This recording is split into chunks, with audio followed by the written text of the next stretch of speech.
एक मिनट।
हम इस समय ललित कला अकादमी के इस हॉल में खड़े हैं। इस हॉल का नाम क्या है मैम? ललित कला अकादमी गैलरी नंबर 4। Gallery number 4। तो गैलरी नंबर 4 में जो गैलरी में खूबसूरती है, पहले वो आप देख लीजिए। आपको जो पेंटिंग्स हैं, उन पेंटिंग में कुछ न कुछ खासियत खुद से ही पता लग जाएगी और आपको एक जो साम्यता है और एक सूदिंग इफेक्ट है, वो सारी चीजें आपको काफी कुछ आपको एक साथ सिर्फ देखने मात्र से पता लग जाएगा। आपको एक कोई ना कोई एहसास जरूर होगा। ये इन पेंटिंग को देखते ही ये एहसास आता है। तो पहले भी मैंने एक आध बार ये पेंटिंग देखी थी, लेकिन जब एक साथ इतनी सारी पेंटिंग देख रहे हैं तो जो इम्पैक्ट हो रहा है वो एकदम ही अलग है। और इस इम्पैक्ट पर हम बात कर रहे हैं प्रतिभा अवस्थी, जो कि आर्टिस्ट हैं। इन पेंटिंगों को इन्होंने बनाया है। इन पेंटिंगों की जो खास बात है वो पहले मैं आपको बता दूं कि ये सारी जो पेंटिंग्स हैं, आप देखिए हर पेंटिंग में एक खास चीज कॉमन है। वो है जड़ों के द्वारा बना हुआ एक नेचुरल ब्रिज, जो कि सच में शिलांग जैसे इलाकों में या जो नॉर्थ ईस्ट है या पुराने जंगली इलाके हैं, वहां पर इस तरीके के आपको रूट ब्रिजेस दिख जाएंगे। तो आप देखिए ब्रिज है और रूट से बना हुआ है, जड़ों से बनी हुई जो एक नेचुरल फॉर्मेशन है, उसको देख करके, उससे इंस्पायर हो करके और बहुत सारे भावों के साथ अलग अलग पेंटिंग बनाई गई है। और हर पेंटिंग में एक नेचुरल जो इंस्टॉलेशन प्रकृति में पाया जाता है, वो इंस्टॉलेशन यहाँ पर बनाया गया है। लेकिन इतनी खूबसूरती से बनाया गया है कि यहाँ पर कई लोगों से मैंने बात किया, जो लोग आ रहे हैं, उनका कहना है कि यहाँ पर इन पेंटिंगों को देखते हुए अपने आप ये अंदर से महसूस होता है कि हम जैसे उन जंगलों में पहुंच गए हैं। यहाँ पर आप देखिए जिस तरीके की ये पेंटिंग है और जिस मेहनत से बनाई गई है। खास बात यह है कि हर दर्शक इन पेंटिंगों को देख करके इसमें होने वाली जो मेहनत है उसको अंडरलाइन कर रहा है। और मैं भी देख रहा हूँ तो इत्तेफाकन मैं भी कोशिश करता हूँ पेंटिंग बनाने की। अपने आप को आर्टिस्ट को नहीं अभी कह सकता, लेकिन पेंटिंग मैं भी बनाता हूँ। लेकिन इन पेंटिंगों को देख करके पेंटिंग पर कितनी मेहनत होनी चाहिए ये मैं सीखता हूँ।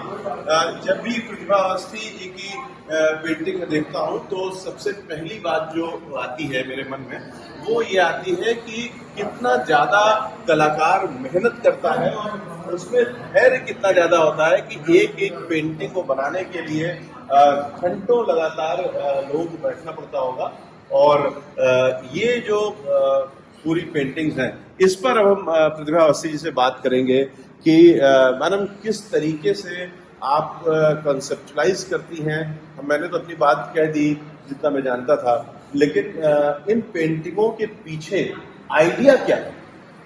आइडिया है कि मैं घूमंतु हूँ, घूमती रहती हूँ, तो जहाँ जहाँ नेचर के प्रति लगाव मेरा शुरू से रहा और मुझे अच्छा लगता है नेचर के प्रति। तो जब मैं मेघालय गई घूमने तो मैंने एक ब्रिज देखा, फिर मैंने बातचीत की तो पता चला जो ट्राइबल है वो इस तरीके के ब्रिज बनाती है और ये काफ़ी पुराने हैं। तो हम लोगों ने परमिशन ली, उसके बाद बहुत सारे ब्रिज देखे हम लोगों ने।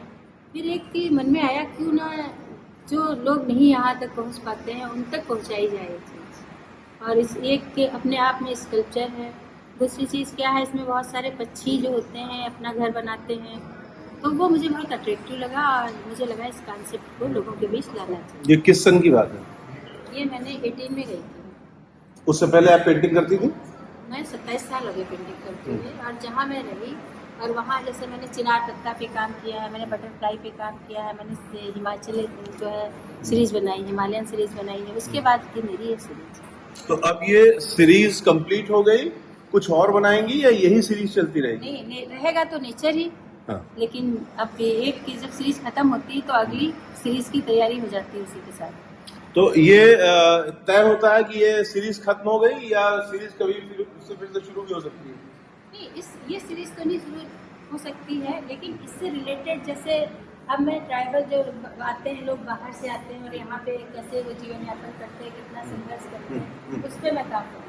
अच्छा, अब ट्राइब अगली जो सीरीज होगी वो ट्राइबल्स को। जो ट्राइबल आती है बाहर से, हम लोग कहते हैं कि वो यहाँ आके ऐसे रह रहे हैं झुग्गी झोपड़ियों में, लेकिन उनकी क्या परेशानियाँ होती हैं, कितने संघर्ष। अब जो कॉमन मैन है, जो आम लोग हैं, उनकी बात कर लेते हैं कि लोग सोचते हैं कि बड़ी बड़ी पेंटिंग लग गई, अब तो लाखों रुपए आएगा, करोड़ों रुपए आएगा, पेंटिंग बिक जाएगी, मजा आ जाएगा। तो क्या हकीकत है अभी इंडिया में पेंटिंग्स की प्रदर्शनी और सेल वगैरह को लेकर के? आर्टिस्ट की स्थिति क्या है? अच्छी स्थिति है, लेकिन इस पर डिपेंड करता है कि आजकल जैसे बूम चल रहा है तो आपके इस पे ज़्यादा चल रहा है, जो ये रिलीजन पे ज़्यादा चल रहा है, लेकिन मैं नेचर पे ही काम करती हूँ और मैं उसी पे काम करना चाहूँगी। मतलब बिकाऊ टाइप का मामला नहीं है? बिकाऊ टाइप का नहीं, अगर किसी को पसंद आती है। तो पैसे आर्टिस्ट जब ये करता है तो वैसे तो योगी सन्यासी टाइप का माना जाता है आर्टिस्ट को, लेकिन आजकल जो बहुत सारे आर्टिस्ट हैं बड़े, वो पैसे को फोकस करते हैं पेंटिंग बनाते समय, या सच में आर्टिस्ट जो है वो पूरी तरीके से बस पेंटिंग से मतलब रहता है, चाहे बिके चाहे ना बिके? पूरी तरीके से पेंटिंग से मतलब रहता है, उनके थाट से होता है, वो कमर्शियल होते हैं, जो पैसे से मतलब रखते हैं कमर्शियल आर्टिस्ट होते हैं। हम लोग जो आर्टिस्ट वास्तव में जो आर्टिस्ट होगा वो सिर्फ अपनी पेंटिंग्स, अपने थाट से मतलब। ठीक है, अब ये हो गया।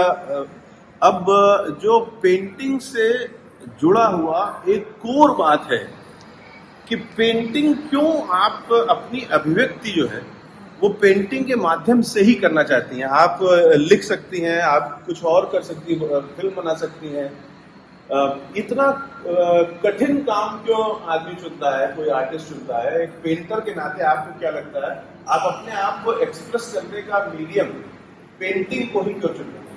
तो इसलिए क्योंकि पेंटिंग क्या होता है, हमने जो हमारे अंदर है वो मैंने कैनवस पे उतारा, और जो दर्शक है उसका देखने का नज़रिया अलग अलग होता है। आप कुछ लिखते हो, उसको पढ़ा, जैसा आपने लिखा उसको पढ़ा, समझा, लेकिन पेंटिंग क्या होती है कि उसको अलग अलग लोग अलग अलग तरीके से समझते हैं।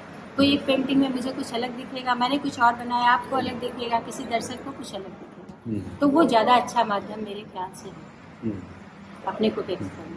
तो इस तरीके से यहाँ पर देखिए दर्शक भी बहुत सारे लोग आए हुए हैं, और बहुत सारे लोगों को हमने देखा यहाँ पर आए। कुछ लोगों से मेरी बात हुई, उन्होंने कहा यहाँ आ करके जो पेंटिंग में बना है वैसा ही उस स्थान पर पहुंच जाने की फीलिंग आ रही है। ये एक बहुत बड़ी बात है।